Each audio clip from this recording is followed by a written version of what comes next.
नमस्कार मित्रों, आप सभी का लॉजिकल सनातन ज्ञान चैनल में स्वागत है। एक हमारे परिचित का फ़ोन आया था, वो कुछ शोध कर रहे हैं कि मूर्तियों में हम विभिन्न प्रकार की जो वेशभूषा बनाते हैं, कपड़े पहनाते हैं, उनका क्या महत्व है आध्यात्म में। तो मित्रों, इसके लिए पहले हमको कुछ समझना होगा कि मूर्ति का अर्थ क्या है, क्योंकि जो हमारा निराकार ब्रह्म है वो उसका अंतिम रूप है और आरंभिक रूप वही है। यानी सृष्टि की उत्पत्ति जब हुई थी तो यहाँ पर अगर हम साकार बोले तो काला, निराकार बोले तो अंधकार था और सुप्त ऊर्जा थी। उस ऊर्जा को हम काला होने के कारण कृष्ण कहते हैं। कृष्ण यानी काला और श्याम यानी काला, जहाँ दिखता ना हो, अंधकार। उसमें फिर जब ईशत हास हुआ या बैंग हुआ या पड़व हुआ या पड़व, जो भी आप कह लीजिए, उससे जब E=mc² जो न्यूटन की क्वेश्चन है उसके अनुसार सृष्टि का आरंभ हो गया। उसके पश्चात धीरे धीरे सृष्टि में आकृतियाँ भी आने लगीं और जीव भी आने लगे। तो वो जो ऊर्जा ब्रह्म चारों ओर व्याप्त था उसको हम कहते हैं मतलब एक तरह से परमात्मा, और जो हमारे इस डिब्बे में बंद होकर के आ गया उसे बोलते हैं जीवात्मा। दोनों ऊर्जा बराबर है। लेकिन जैसे कि एक बड़ा सा आप टब ले लीजिए पानी भर के, उसमें पानी भर के गुब्बारे डाल दीजिए, तो जो टब के अंदर जो पानी है वो परमात्मा है, और जो गुब्बारे के अंदर छोटा है उसके अंदर जो पानी भरा हुआ उसको आप जीवात्मा समझिए। लेकिन जीवात्मा का और उस परमात्मा का मिलन कहीं नहीं होता है। ये हमारी स्थिति है। जब मिलन हो जाता है तो योग हो जाता है। तो इसके अब आप ये समझिए, योग की वेदों की उत्पत्ति जो हुई है वो ये बताने के लिए हुई है कि हे मनुष्य, तुम कौन हो, तुम अपने जीवन तुमको जो दिया है वो अपने को पहचानो। तुम ब्रह्म क्या है, तुम क्यों हो और तुम क्या हो, और तुम ही ब्रह्म का रूप हो। इसकी अनुभूति योग के द्वारा होती है, जब आत्मा में परमात्मा की एकात्मकता का अनुभव होता है और इसमें आपको वेद महावाक्यों के अनुभव होते हैं। ठीक है। और फिर इसको योग के लिए आपको अंतर्मुखी होना पड़ता है। आपकी ऊर्जा जो शरीर से बाहर निकल रही वो अंदर जानी चाहिए। तो उसके बाद तमाम यात्रा होती है। इस मार्ग में चार एक तरह से साकार, एक निराकार और दो मार्ग हैं। एक तो भक्ति, जिसमें कि द्वैत, सगुण, साकार, नवदा भक्ति होती है। भक्ति योग के माध्यम से योग का अनुभव। दूसरा हठ योग के माध्यम से, जिसमें षष्टांग, सप्तांग, अष्टांग होता है। अब देखिए, ये जो मूर्ति होती है ये आपका भाव उत्पन्न करती है। ये अंतर्मुखी होने के एक तरह से यंत्र हैं। और मंदिर जो होता है उसमें जो विशेष स्थान ऐसे बनाए जाते हैं जहाँ पर अधिकतम ऊर्जा का आप अनुभव कर सकें, प्राप्त कर सकें, ग्रहण कर सकें, आपका ध्यान गहरा हो सके, उसको ध्यान दे के बनाए गए। तो मूर्ति जो होती है ये आपको अंतर्मुखी होने में सहायक होती है। एक अवस्था के बाद आपके लिए मूर्तियों का महत्व खत्म हो जाएगा। ये होता है, लेकिन आपके लिए खत्म हुआ है, लेकिन इसका महत्व खत्म नहीं हुआ।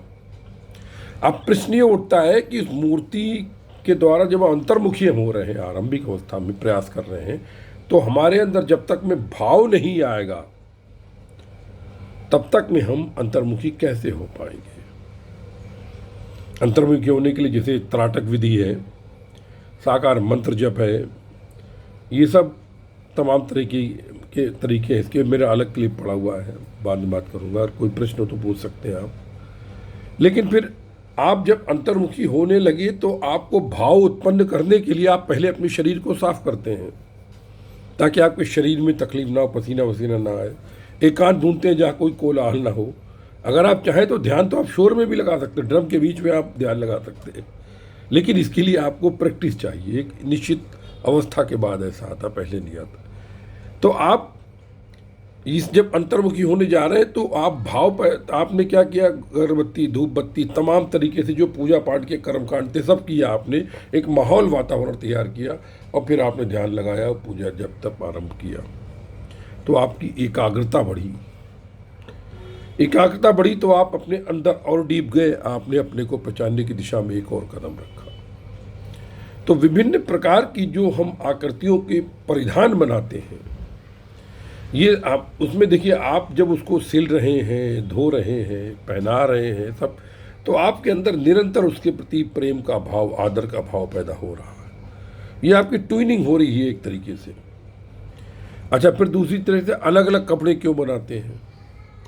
देखिए, ऐसा है कि हमारा जो ब्रह्म तो एक है, ब्रह्म का जो ज्योतिर्मय रूप, जो कि प्रकाश, और प्रकाश एक तरह से साकार होता है क्योंकि दिखता है, अंधकार में कुछ नहीं दिखता हमारी, तो हम यही कह सकते हैं कि वो रूप, ज्योतिर्मय रूप हमारा कहलाता है ईश्वर या परमेश्वर।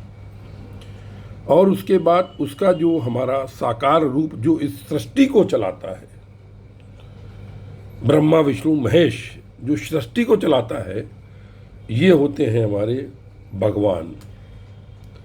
और फिर इस सृष्टि को चलाने के जो 33 शक्तियाँ होती हैं, 33 कोटि, कोटि का मतलब करोड़ों नहीं होता है, 33 शक्तियाँ, जिसमें कि 12 पालने की, 11 विनाश की, 8 आपके क्या कहते हैं वासुदेव की शक्ति जो कि आपको सहयोग करती, और 2 आपकी अश्विनी कुमार, यानी 33 कोटि।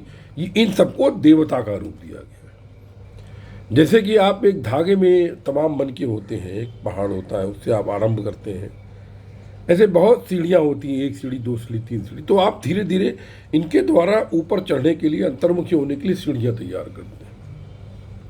और जिस देव का गुण होता है हमारे वहाँ, अगर आप दुर्गा सप्तशती का पाठ करें तो देवी की जो आराधना की गई, नाखून की अलग देवी, आँख की अलग देवी, श्वास की अलग देवी, कान की अलग देवी, अलग देवी का मतलब क्या हुआ? शक्ति। तो उस शक्ति के अनुरूप हम उसको वस्त्र पहना देते हैं, और उससे वो हमारी शक्ति अंतर्मुखी होने में सहायक होने लगती है। इसलिए कृष्ण का यदि बाल रूप है, अच्छा, भक्ति में भी क्या होता है, आपका भाव होता है कि आप कृष्ण को, जो कृष्ण भक्ति होती है, मतलब उसमें 5 प्रकार की होती है। एक में तो होता है कि आप उनका गुणगान कर रहे हैं, दूसरा है आप उपदेश दे रहे हैं दूसरों को, वो मुझे नहीं अच्छा लगता इस तरह के भजन कि ये करो, कि वो खुद कर नहीं रहे दूसरों को, एनीवे वो भी भक्ति हो गई। तीसरी भक्ति फिर हो जाती है, आप कुछ मांगते हैं, सकाम, हमको ये दे दो, माँ मुरादे पूरी कर दे, हलवा बांटूंगी।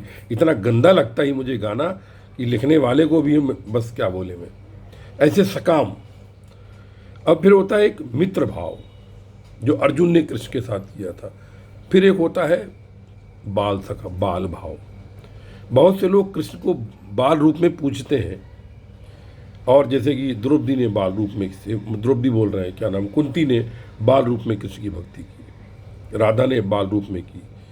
तो ये जो भक्ति होती है, ये भावों के जनरेशन के लिए हम विभिन्न प्रकार के कपड़े पहनाते हैं उनके गुणों के आधार पर, और ये सब हमको, हमारे मन को मार्जित करते हैं कि हम किस प्रकार से अंतर्मुखी हो सकें।